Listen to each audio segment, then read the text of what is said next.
What's going on, guys? Welcome to another episode of Smash JT. It is very early in the morning here in California. I just got this news on my phone while I was laying in bed, and I'm like, oh my god, I have to make a video on this because it is a huge deal in the video game industry. So please excuse my subtle tone with it because the house is still sleeping, but I just had to cover this.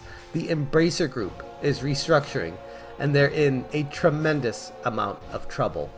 And if you're not familiar with who the Embracer Group is, we're going to go through all the companies they own, everything that they're doing, and why this is going to completely change the entire landscape of the video game industry. If you're new to the channel, hit that subscribe button and bell for notifications so you do not miss an upload. And also, yes, I do have an article on smashjt.com discussing the Embracer Group challenges in much further detail. So if you want to read along with this, check out the description below. We'll find out all the information in there as well. But in this video, I'm going to be diving into a little bit more depth on who they own, while this article is focused on what's actually transpiring with the restructuring. So first off, there was an open letter this morning by the Embracer Group CEO on the restructuring. What does it mean for the company and everything that they own? When I first heard of the Embracer Group, it was a while back. I was like, oh, the first time I heard of them was when they, I believe, purchased or acquired limited run games. And I was like, oh, they're a pretty big company just buying limited run games straight up. So I took a look into them, and I was pretty blown away with just the sheer amount of not just games that are under their umbrella, but game companies.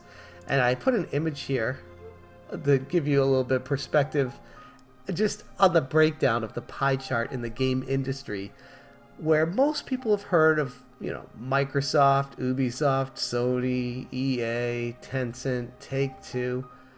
A lot of people really haven't heard of the Embracer Group. It's like the silent giant in the industry that just swallows up every game company that goes belly up for pennies on the dollar. Maybe we'll see in television there someday.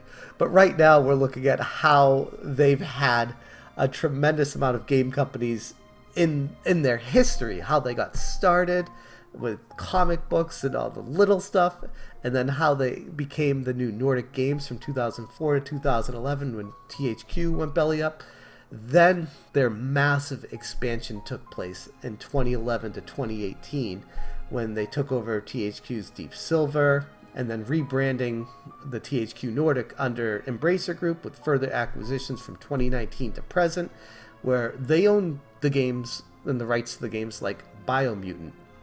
They also own the rights to a bunch of really big Square Enix titles that people don't even know about.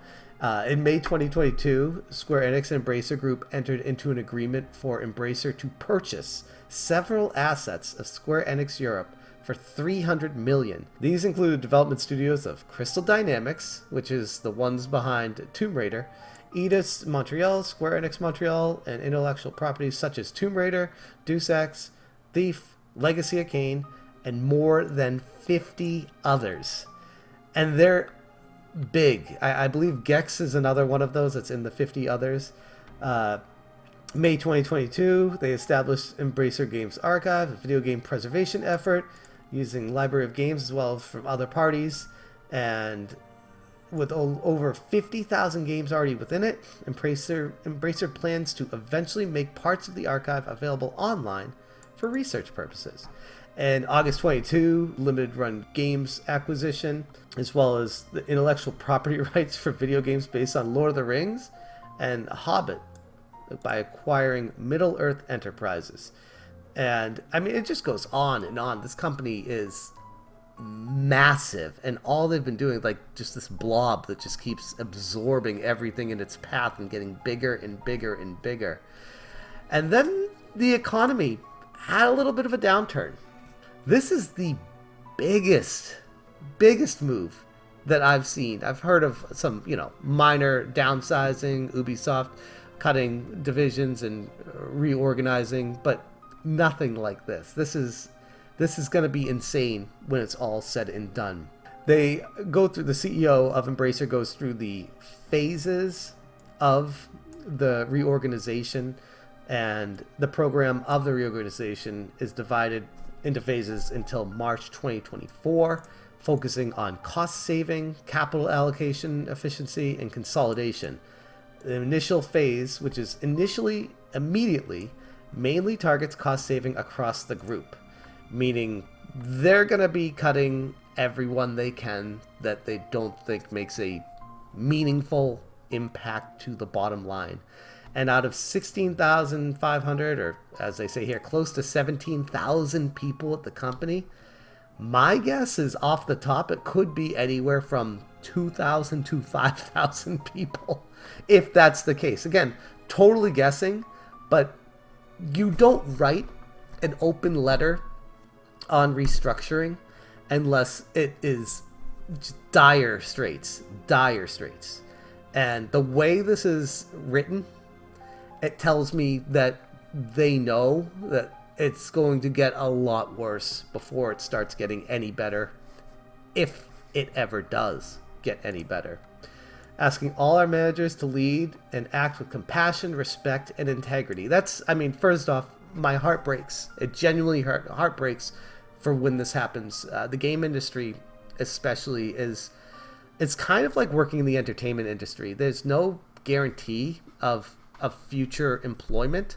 When I was a game tester at Sony, I didn't know if I'd have a job the following week, and that was like a legitimate fear for like over a year. And I kept being asked to come back in every week, and thankfully I transitioned into a game master on EverQuest, where it was more of a stable position.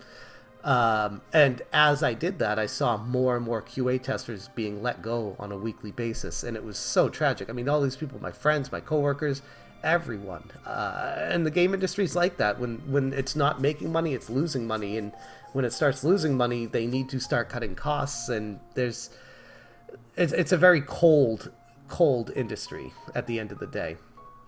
So I genuinely believe that the CEO means, like, it hurts him to do this. It's not just like a super rich guy being like, oh yeah, it's painful. No, I'm sure this is a very challenging time, especially for him. This is probably the hardest letter he had to write in his life. As everyone hears me say that, I'd be like, oh yeah, it must be tough to be a multi-millionaire doing this. But it's still, the human aspect still always hurts. The reality is, the quicker we act, the sooner we emerge as a stronger company. The actions will include, but not limited to, closing or divestments of some studios and the termination or pausing of some ongoing game development projects. It will also include decreased spending on non-development costs such as overhead and other operating expenses. We will reduce third-party publishing and put a greater focus on internal IP and increase external funding of large-budget games.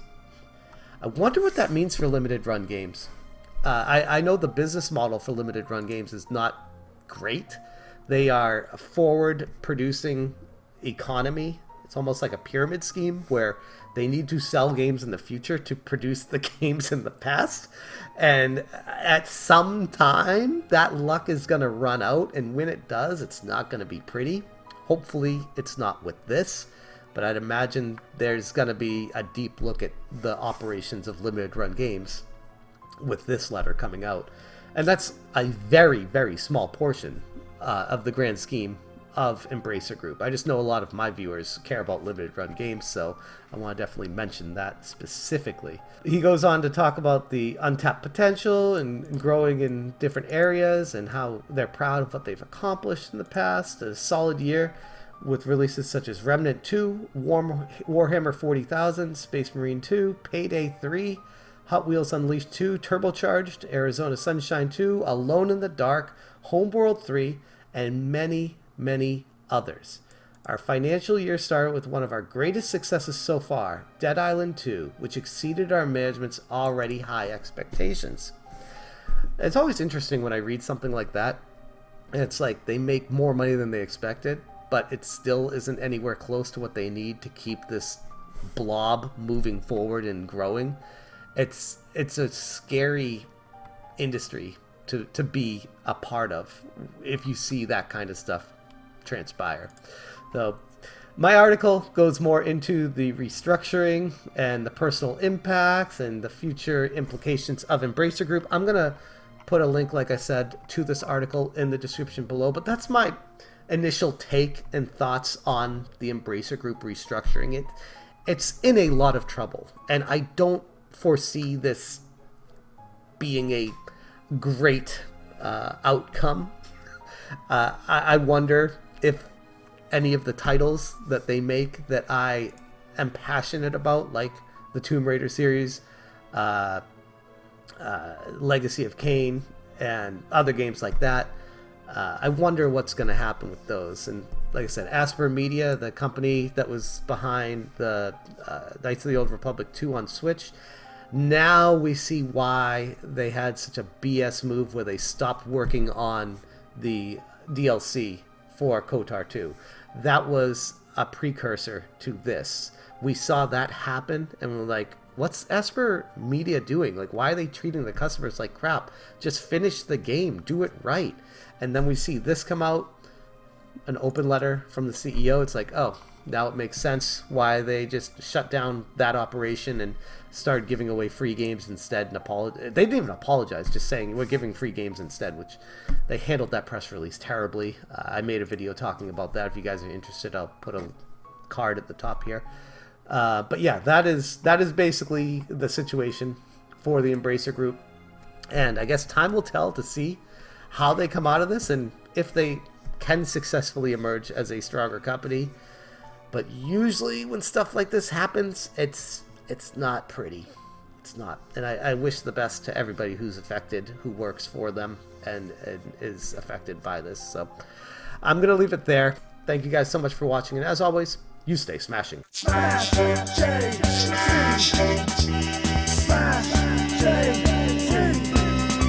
Smash J.